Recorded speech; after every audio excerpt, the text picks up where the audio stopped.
The Nintendo Switch 2 system is $450 retail, which is absolutely insane, especially considering the Steam Deck is around that price, in some cases cheaper. If you get the non-OLED model, you have way more access to do a ton of things with the Steam Deck.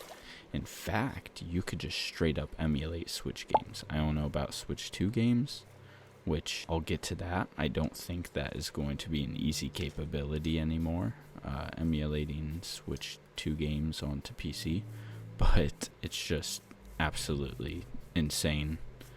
I noticed that during the Direct, they did not announce any of the stuff that they knew would piss people off. There's so much that makes me mad about this. I don't even know where to begin. The Switch 2 might actually be the beginning of the end of the entire gaming industry, if I'm being completely honest. At least mainstream AAA games. Let me tell you, a lot of the games that you can get better graphics for, such as Breath of the Wild and Breath of the Wild 2 and other first-party games, it's not going to be a free update. It's going to be $10 to $20 to get those better graphics, even if you own the game, because they can make money. Nintendo, I've realized with this Switch 2 announcement, Nintendo does not give a single shit about the consumer. That's not even the worst part. They started making their games $70. Oh, buddy, that's cheap. So now, with the Switch 2 first-party games, at launch, they are going to be $80 for the digitals, $90 for the physicals. Actually, what is that? And that's why I believe this is going to be the beginning of the end when it comes to mainstream AAA games. Because if Nintendo does that, damn well, every single other company is going to. And now I actually think GTA 6 is going to be $100. With Nintendo doing this, 100%. It's insane. On top of the fact that the console is $450 at launch, crazy. And then you're going to charge an upgrade fee for better graphics, better frames for some of these games. Insane. Oh, and that's not even the last of my gripes. So, if you buy the game physical for $90, not every game that you spend $90 for the physical copy is actually going to be yours. And what I mean is they are doing the same bullshit that Xbox and PlayStation started doing, where you're buying a physical copy, but the full game download is not on the disc. You're going to need internet to download the entire game. Therefore, if you ever want to play the game when the Switch 2 inevitably gets its servers down and isn't supported, or they decide to take the game off the marketplace, you're shit out of luck, even if you have the physical copy. You don't actually own it.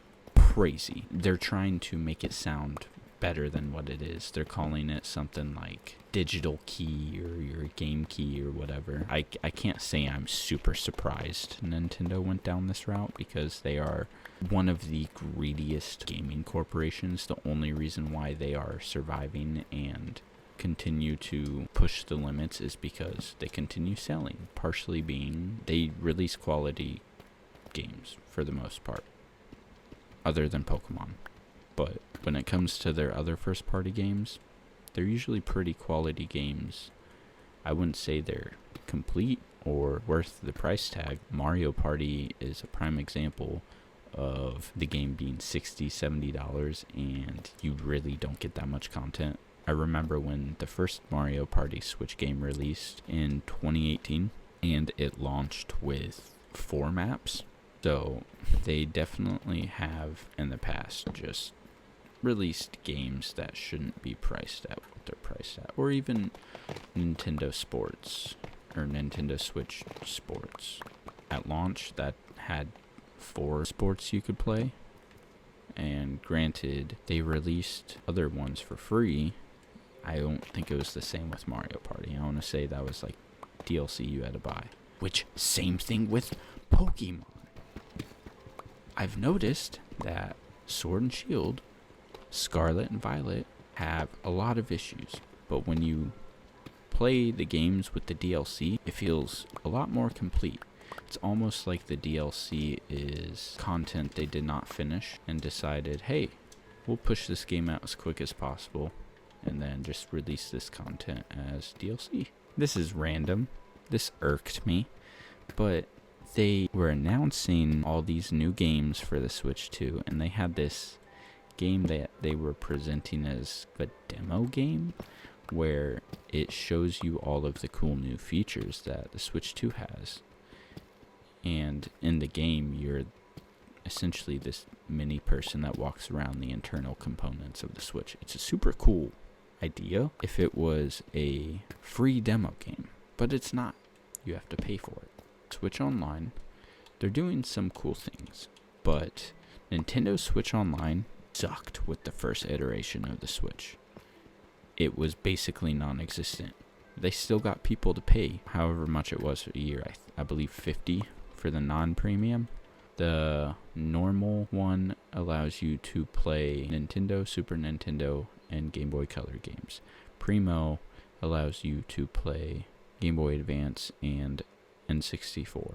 They did announce only on the Switch 2 will you have access to GameCube games, which, once again, that's something that can be on the original Switch. They're just not putting on there. But, online features. So they made a big deal about their party chat system. And I'm just like, dude, Xbox and PlayStation have been doing this since the 2000s. Why are you making a big deal about this? They did show off something somewhat cool, I guess, where you can buy an extra Nintendo Switch accessory that's a camera, and you can essentially FaceTime each other in your party chats. But the footage they demoed of all of it looked terrible. It looked like it was in 360p. It just looked really bad, I'm gonna be honest. And you can screen share with people in your party, which, once again, cool, but the footage they shared, it looked bad enough that I don't foresee its user base ever actually taking advantage of those features. I will say they did announce some really dope games. The new Mario Kart game looks insane. The new Mario Kart game is 24 racers. How the campaign works is you have each of the maps that you race on, 4 maps per circuit, but when you progress to the next circuit, you drive across the actual world map.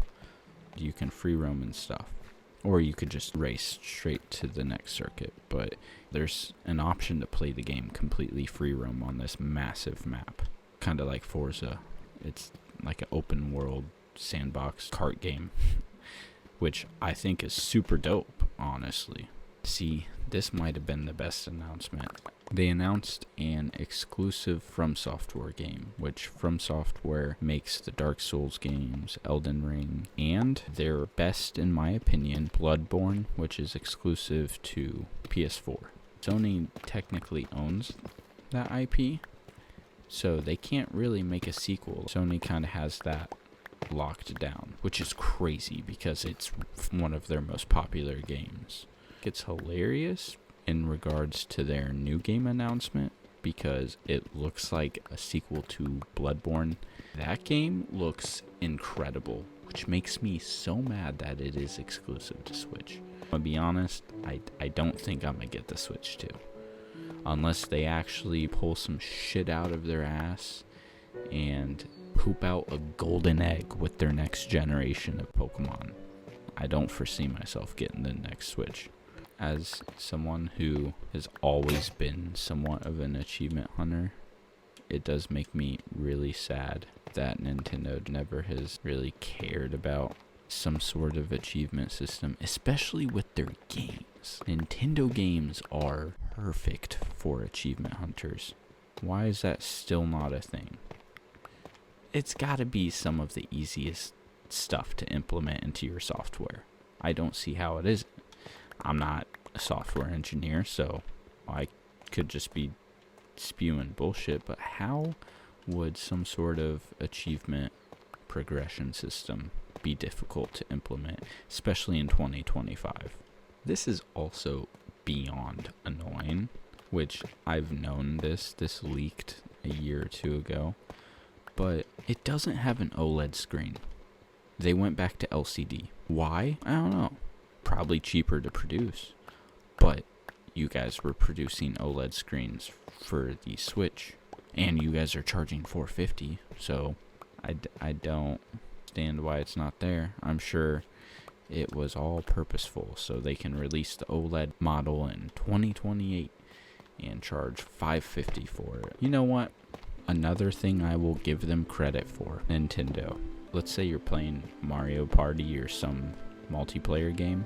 You can actually game share with people who have other Switches. So let's say we're playing Mario Party and there's 4 of us.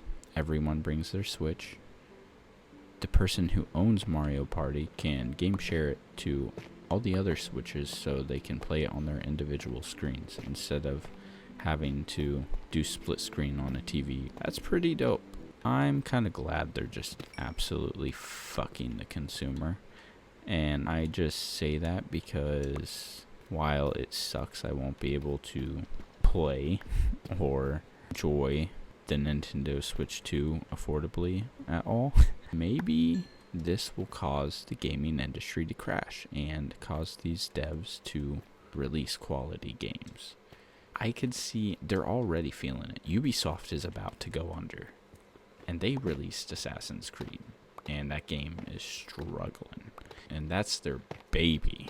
The same bullshit every single year, and then continue to raise the fucking goddamn price. People are going to stop at some point. They're going to. You're telling me someone's going to pay $90 for the same Far Cry experience that they've received for the past 3 games? There's a limited group, yes, but I don't think the masses will. I don't think enough will that it's profitable to them